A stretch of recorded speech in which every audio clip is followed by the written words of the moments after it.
সিলেটের ফেঞ্চুগঞ্জ উপজেলার পিটাইটিকোর সরকারি প্রাথমিক বিদ্যালয়ের প্রধান শিক্ষক বিউটি রানী পাল ডিফারেন্ট টাচ ব্যান্ডের জনপ্রিয় শ্রাবণের মেঘগুলো গানের সঙ্গে একটি রিল তৈরি করে সামাজিক যোগাযোগ মাধ্যম ফেসবুকে আপলোড করেছিলেন।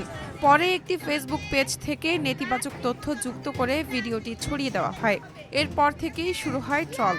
অনেকেই কুরুচিপূর্ণ মন্তব্যও করেন। বিরূপ পরিস্থিতিতে ওই শিক্ষক ভিডিওটি সরিয়ে নেন। সাইবার বুলিংয়ের প্রতিবাদ জানাতে অনলাইনে এগিয়ে আসেন আরও অনেক শিক্ষক সহ বিভিন্ন শ্রেণী পেশার মানুষ। তারা একই গানের সঙ্গে নিজেদের ছবি ও ভিডিও তৈরি করে ফেসবুকে আপলোড করে অভিনব প্রতিবাদ জানাতে শুরু করেন। সাইবার বুলিং অসহনীয় পর্যায়ে পৌঁছালে বিউটি রানী পাল গত শুক্রবার ফেঞ্চুগঞ্জ থানায় একটি সাধারণ ডায়েরি করেন। ট্রলের শিকার শিক্ষক বিউটি রানী পাল বলেন, স্বাভাবিক ও সুন্দর একটি মুহূর্তের ভিডিওকে বিকৃত দৃষ্টিভঙ্গিতে নেতিবাচকভাবে উপস্থাপন করে আমাকে সাইবার বুলিং করা হচ্ছিল। কিন্তু দেশ জুড়ে আমার সহকর্মী থেকে শুরু করে স্কুল, কলেজ, বিশ্ববিদ্যালয়ের শিক্ষক এবং শুভবুদ্ধি সম্পন্ন মানুষেরা যেভাবে আমাকে সমর্থন করে পাশে দাঁড়িয়েছেন, আমি কৃতজ্ঞ। বিউটি রানী পাল সিলেটের শাহজালাল বিজ্ঞান ও প্রযুক্তি বিশ্ববিদ্যালয় থেকে ইংরেজি বিষয়ে স্নাতক ও স্নাতকোত্তর শেষে 2013 সালে শিক্ষকতা পেশায় যোগ দেন। বিউটি রানী পাল চলতি বছর জেলা পর্যায়ে শ্রেষ্ঠ শিক্ষক নির্বাচিত হয়েছেন। তিনি জানান, ফেসবুকে তিনি মূলত শিক্ষার্থী উপযোগী ও প্রয়োজনীয় শিক্ষামূলক ভিডিও নিয়মিত আপলোড করেন। সম্প্রতি স্কুল ছুটির পর বিদ্যালয়ের আঙিনাতে তার হেঁটে চলার একটি ভিডিও ধারণ করে সেটি গান সহ ফেসবুকে আপলোড করেন। পরে অনুমতি ছাড়াই তার ব্যক্তিগত ভিডিওটি নেতিবাচকভাবে ছড়ানো হয়। এ বিষয়ে সিলেটের মেট্রোপলিটন ইউনিভার্সিটির উপাচার্য মোহাম্মদ জহিরুল হক বলেন, একজন শিক্ষককে এভাবে হেয় প্রতিপন্ন করা মেনে নেওয়া যায় না। ওনার পাঠদান পদ্ধতি খুবই চমৎকার, সুন্দর। ওনার একটি ভিডিওকে কেন্দ্র করে ওনাকে যে হেয় প্রতিপন্ন করা হচ্ছে সেটা অবশ্যই মানা যায় না।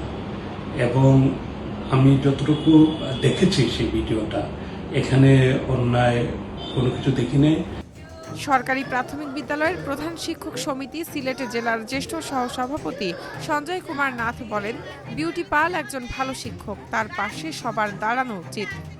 একজন শিক্ষক প্রাথমিক বিদ্যালয়ে শিশুদের নিয়ে থাকতে হয়, শিশুদের মনন বুঝে গান, আবৃত্তি, সঙ্গীত, অভিনয়ে কাজ করতে হয়। আমার মনে হয় যারা ভালো শিক্ষক, যারা শিশুদের ভালোবাসে, তারা এভাবেই গান এবং আবৃত্তিতে কাজ করে। তো বিউটি পাল যেটা করেছেন বা যেটা করেন তার অনেক ভিডিওটা দেখেছি, অনেক ভালো। আমরা মনে হয় যে শুভবুদ্ধি যারা আছেন, আমাদের শিশু যারা বিকাশ চান, তারা সবাই এটিকে সাপোর্ট করবে। শিক্ষকরা এবং সারা দেশের মানুষই বিউটি পালের পক্ষে আছে। 26 জুলাই সিলেট সফরে আসলে প্রাথমিক ও গণশিক্ষা প্রতিমন্ত্রী ববি হাজ্জাজকে এ বিষয়ে প্রশ্ন করা হয়। গান গিয়ে ভিডিও তুলেছে, ওই ভিডিওতে কোনো অশ্লীলতা বা এরকম কিছু নাই। এখানে আমি দেখিনি, আমি জানি না ভাই। বাট যদি না থাকে, গান গাওয়া অন্যায়, এটা আর কেউ মানুক আর না মানুক, আমি মানতে রাজি না ভাই। হ্যাঁ, সো বাকি ভিডিওটা আমি দেখিনি, আমি তো এটা নিয়ে মন্তব্য করতে পারি না। এদিকে বিদ্যালয় প্রাঙ্গণে বিউটি রানী পালের ভিডিও ধারণের বিষয়টি কর্মচারীদের আচরণবিধি লঙ্ঘন হয়েছে কিনা সেটা তদন্তে একটি কমিটি গঠন করা হবে বলে জানিয়েছেন জেলা প্রাথমিক শিক্ষা কর্মকর্তা সাখাওয়াত এরশেদ। তদন্ত কমিটি গঠনের বিষয়ে নাম প্রকাশে অনিচ্ছুক একাধিক শিক্ষক জানান, বিউটি রানী পালের ব্যক্তিগত ভিডিও অন্যায্যভাবে ভাইরাল করার বিষয়ে শিক্ষা বিভাগের ওই শিক্ষকের পাশে দাঁড়ানো উচিত ছিল। সরকার যেখানে সঙ্গীত, খেলাধুলা সহ সৃজনশীল চর্চাকে উৎসাহিত করছে, সেখানে উল্টো ওই শিক্ষিকার আচরণ খতিয়ে দেখতে কমিটি গঠনে উদ্যোগ নেওয়ার বিষয়টি সরকারের ইচ্ছার প্রতিফলনের বিরুদ্ধেই এক প্রকারের অবস্থান নেওয়া।